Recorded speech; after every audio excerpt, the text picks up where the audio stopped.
নমস্কার। আজকে কন্যা রাশিকে নিয়ে বলবো। কন্যা রাশির ক্ষেত্রে সূর্যদেবের রাশি পরিবর্তন। সূর্য কন্যা রাশির ক্ষেত্রে ব্যয়ের ঘরের অধিপতি।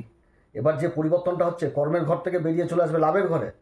লাভের ঘর যেটা একাদশ ঘর কর্কট রাশি, এবং এই রাশিতেই দেবগুরু বৃহস্পতি উচ্চ অবস্থায় অবস্থান করছে। পুষ্যা নক্ষত্রে এবার সূর্য অবস্থান করবে।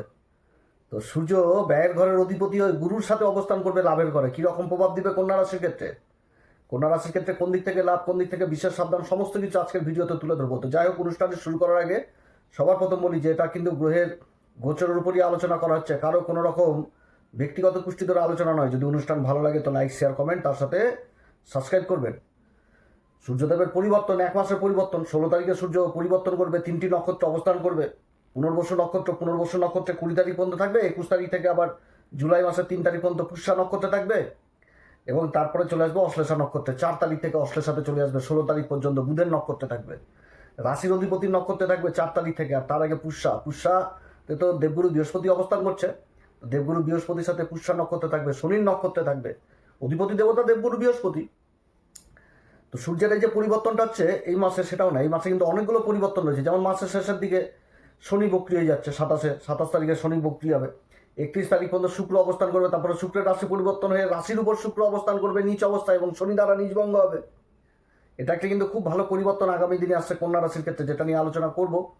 তারপরে হচ্ছে বুধের পরিবর্তন। রাশির অধিপতি বুধেরও তো পরিবর্তন হচ্ছে। বুধ তো কর্কট রাশিতে আসবে 5 তারিখ থেকে।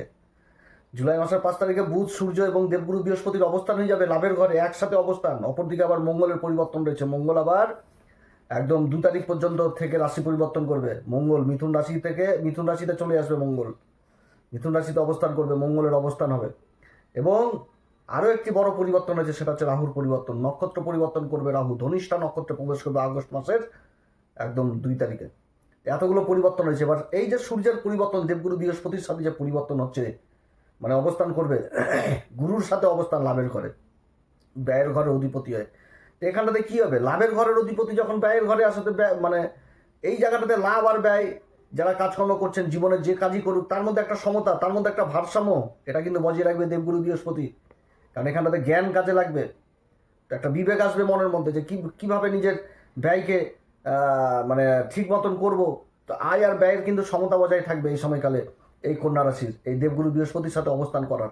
এবং শুধু যে ব্যয়ের ঘর, দ্বাদশ ঘর যে শুধু ব্যয়ই দেখায় আর কিছু দেখায় না, সেটাও না, কিন্তু অনেক কিছু দেখায়। দ্বাদশ ঘর তো আধ্যাত্মিক জগৎ, তীর্থস্থান ভ্রমণ, তারপরে মেডিকেল জিনিস, অনেক কিছু, বিদেশ সংক্রান্ত কাজকর্ম, ইনভেস্ট জিনিসটাকে বুঝাই, আগামী দিনের ইনভেস্ট, বিদেশ যাত্রা, অনেক কিছুই বুঝাই। তো যাই হোক, সূর্য ব্যয়ের ঘরের অধিপতি লাভের ঘরে অবস্থান করবে দেবগুরু বৃহস্পতির সাথে। তো যেরকম ভালো দিক সেরকম খারাপ দিক। তো ভালো দিকগুলো আগে তুলে ধরবো, যে এই সমস্ত দিক থেকে এই কন্যা রাশি লাভবান হবে। এই সমস্ত দিক থেকে সেটা হচ্ছে কি, যে মানে যে দিক থেকে ভালো সুযোগ, সেটা কি, যে আটকে থাকা কোনো অর্থ টর্থ, এগুলো দিক মানে পাওয়ার প্রবল সম্ভাবনা থাকবে, এবং নতুন আয়ের উৎস হবে। সূর্য থেকে তো প্রশাসন জিনিসটাও দেখা হয়। তো চাকরিজীবীদের এ সময়কালে পদোন্নতি বা নতুন দায়িত্ব পেয়ে যাওয়া, সেই জিনিস বোঝাচ্ছে। ব্যবসাতে নতুন গ্রাহক বা বড় মালের অর্ডার, কিংবা কোনো প্রভাবশালী ব্যক্তির সহায়তা পেয়ে যাওয়া। দেবগুরু বৃহস্পতির সাথে অবস্থান হচ্ছে, তো গুরু কি দিবে? গুরু জ্ঞান দিবে।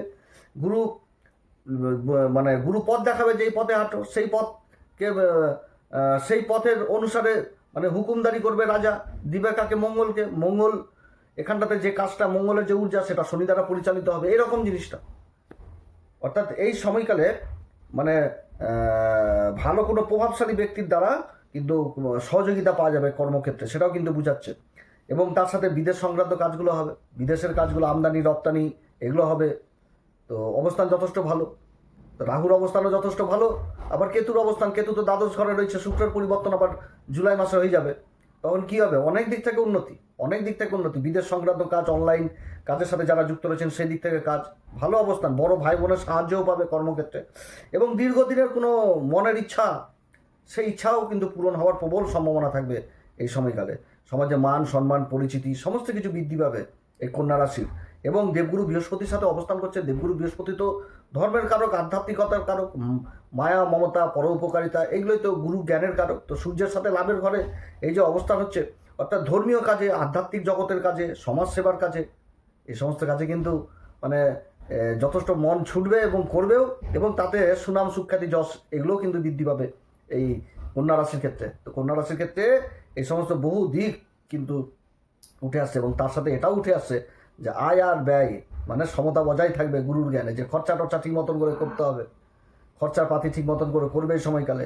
শিক্ষার জায়গাও উঠে আসছে, উচ্চশিক্ষা উঠে আসছে, বিদেশ সংক্রান্ত কাজ উঠে আসছে, বহু রকম কাজ, বিদেশে মান সম্মান পদোন্নতি এগুলোও উঠে আসছে। তার সাথে দীর্ঘদিন কোনো ইনভেস্ট এই সময়কালে যেটা ভবিষ্যতের পথ নির্দেশ করবে বা ভবিষ্যতে বড় কোনো ইনকামের রাস্তা বা লাভের রাস্তা তৈরি করবে এই সময়কালে, গুরুর জ্ঞানেই সেটা কিন্তু সম্ভব হবে, যে কোন জায়গাটাতে ইনভেস্ট করতে হবে সেটাও কিন্তু উঠে আসছে কন্যা রাশির এই সময়কালে। এগুলো তো সব ভালো ভালো দিক বললাম। এবার যে দিকটা বিশেষভাবে সাবধান সেই দিকটাও তো বলতে হবে। কন্যা রাশির ক্ষেত্রে যে সূর্য তো ব্যয়ের ঘরের অধিপতি, গুরুর সাথে যে অবস্থান করছে কোন দিকে মানে খারাপ, মানে যেদিকে খারাপ সেটাও তো তুলে ধরতে হবে। তো বন্ধু বান্ধব এবং কোনো পরিচিত লোককে অতিরিক্ত বিশ্বাস এই সময়কালে করলে কিন্তু আর্থিক দিক, যে টাকা পয়সায় কাউকে হয়তো বিশ্বাস করে ধার দিয়ে দিলাম, তাহলে কিন্তু যথেষ্ট খারাপ হবে। এবং এই যে সূর্য, যাদের জন্মকুষ্ঠীতে সূর্যের অবস্থান খারাপ রয়েছে, গুরুর অবস্থান খারাপ রয়েছে, সূর্যের মহাদশা চলছে, সূর্য পাপকর্তকী যোগে রয়েছে, সূর্য গ্রহণ যোগে পড়ে রয়েছে, দেবগুরু বৃহস্পতির খারাপ অবস্থায় রয়েছে, তাহলে কিন্তু এর ইফেক্টগুলো যথেষ্ট বৃদ্ধি পাবে, এটাও কিন্তু বুঝতে হবে। তো যাদের রয়েছে তাদের ক্ষেত্রে কী হবে, অহংকার বেড়ে যাবে, অহংকার বৃদ্ধি হবে, এবং নিজের যে একটা মত, নিজের যে একটা দাম্ভিক স্বভাব, সেই স্বভাবটাকে অন্যের উপর চাপিয়ে দিবে, অন্যের উপর চাপিয়ে দিবে, তাতে সম্পর্কের কী হবে, অবনতি হবে, বাড়ির বড় ভাই বোনদের সাথে সম্পর্ক নষ্ট করবে, গুরুজনদেরকে অশ্রদ্ধা অভক্তি করবে, এগুলো বেশি করবে। এবার লাভের ঘরে অবস্থান করছে গুরুর সাথে, তো বেশি মানে ডিস্টার্ব যদি হয়, গ্রহের ডিস্টার্ব যদি থাকে, তাহলে কী হবে, বড় লাভের চিন্তা করবে এবং ঝুঁকিপূর্ণ ইনভেস্ট করে দিবে, ওইখানটাতে কিন্তু লস খাওয়ার প্রবল সম্ভাবনা থাকবে। অতএব এদিক থেকে বিশেষভাবে সাবধান, এদিক থেকে বিশেষভাবে সাবধান। পরিবারের জন্য বা চিকিৎসাজনিত ক্ষেত্রে আবার হঠাৎভাবে কিন্তু আর্থিক দিকেও উঠে আসছে এই সময়কালে। একাদশ ঘর থেকে তো আবার অসুখ বিসুখ করে বিচার হয়, যদি অবস্থান খারাপ থাকে তেমন অসুখ বিসুখ হবে, তো টাকা পয়সা খরচাপাতিও করে ফেলবে এই সূর্যের এই পরিবর্তন। এদিক থেকে বিশেষভাবে সাবধান। তারপরে যে যেখানটাতে কর্ম করছে সেই কর্মস্থানে কোনো উচ্চ পদস্থ অফিসার বা কোনো কলিগদের সাথে, বা তার থেকে বয়সে বড় কোনো অফিসারদের সাথে, বা যে মহাজনের সাথে, যে মহাজনের আন্ডারে কাজকর্ম করছে সেই মহাজনের সাথেই তর্ক বিতর্ক, হ্যাঁ, এগুলো মতবিরোধ, এগুলো কিন্তু হবে। অতএব এদিক থেকে কিন্তু দূরে থাকতে হবে, বা এগুলো এড়িয়ে চলা, মানে এড়িয়ে চলতে হবে এক কথায় বলতে গেলে। এদিক থেকে বিশেষভাবে সাবধান। তারপরে যে কোনো সরকারি কাজের সাথে যারা যুক্ত রয়েছেন বা বেসরকারি কাজের সাথে যুক্ত রয়েছেন, যে কোনো নথিপত্র কিন্তু যাচাই করে নিতে হবে, কারণ এরপরে বুধের পরিবর্তনটাও হবে। বুধ তো এই ঘরে অবস্থান করবে রাশির অধিপতি, কিন্তু গ্রহের অবস্থান খারাপ থাকলে কী হবে, এগুলো বেশি করে করতে হবে। যেখানটাতে কাগজপত্র দেখার প্রয়োজন সেখানটাতে না দেখেই কাগজপত্রে সই সাবুত করছি, তাহলে তো অসুবিধায় পড়তে হবে। অবহেলা করা চলবে না কাগজপত্রের ব্যাপারে। এবং আয়ের তুলনায় অতিরিক্ত খরচ করলে ইনকামের রাস্তাটাতে খারাপ প্রভাব পড়বে, যে সঞ্চয় জিনিসটা করতে পারবে না, বেশি ব্যয় হয়ে যাবে জীবনে। এবং তার সাথে কি মিথ্যা প্রতিশ্রুতি, গুরুর সাথে অবস্থান করবে, সূর্য কি ধর্মপথে চলবে, গুরু আদেশ করবে তো সেই পথে কিন্তু চলবে, সূর্য মানে সেই ধর্মের পথ। অতএব সেই পথে না বেরিয়ে সঠিক পথে না যেয়ে বেইমানির পথে ধরে নেবে।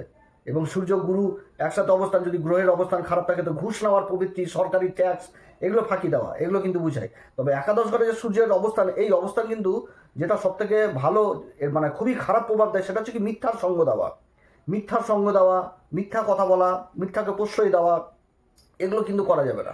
এগুলো করলে কিন্তু সূর্যের কিন্তু প্রচণ্ড খারাপ প্রভাব দেবে, মান সম্মান পদোন্নতি সব কিছু কিন্তু মানে শেষের দিকে যাবে। অর্থাৎ কাউকে মিথ্যা প্রতিশ্রুতি বা যে কোনো দিকে কাউকে নিজের কাজের জন্য ব্যবহার করে নেওয়া, এগুলো কিন্তু করা যাবে না, বেইমানি করা যাবে না। সূর্য কিন্তু একাদশ ঘরে একটা দিক, সেটা হচ্ছে মিথ্যার দিকে গেলে সূর্য কিন্তু খুব খারাপ রেজাল্ট দেয়।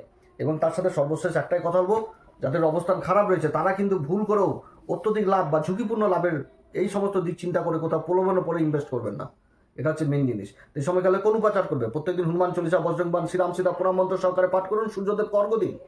এবং শনি অবস্থান করছে রেবতী নক্ষত্রে, মহামৃত্যুঞ্জয় মন্ত্র পাঠ করুন। ধর্মের বিরুদ্ধে কোনো কথা নাই, গুরুকে বিশেষভাবে শ্রদ্ধা ভক্তি করুন, ধর্মের কাজে নিজেকে নিযুক্ত করুন, যেখানে সৎসঙ্গ হচ্ছে সেই সৎসঙ্গে নিজেকে নিযুক্ত করুন, যথেষ্ট ভালো ফল পাওয়া যাবে। যাই হোক, অনেক কথা আলোচনা করলাম, আপনারা সবাই ভালো থাকেন। এরপরে আবার আসবে একটি নতুন পর্ব নিয়ে। নমস্কার, ধন্যবাদ।